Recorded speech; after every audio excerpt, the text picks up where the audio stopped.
2004 Freestar, and looking at the repair order, it says that you've got a noise when applying the brakes, when applying or letting off the brakes. The technician's done an inspection on it, and he's going to tell you a little bit about what the situation is. Alright, and after the road test, heard the noise, the complaint that the customer had, brought it in the shop, lifted it up, and went through a 27-point inspection on it, and checked the belt, checked everything. But after removing the wheels, inspected the brake system, and we found that the brake pads had gone metal to metal with the road.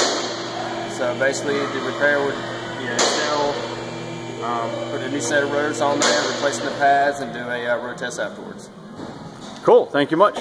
We'll be in touch shortly.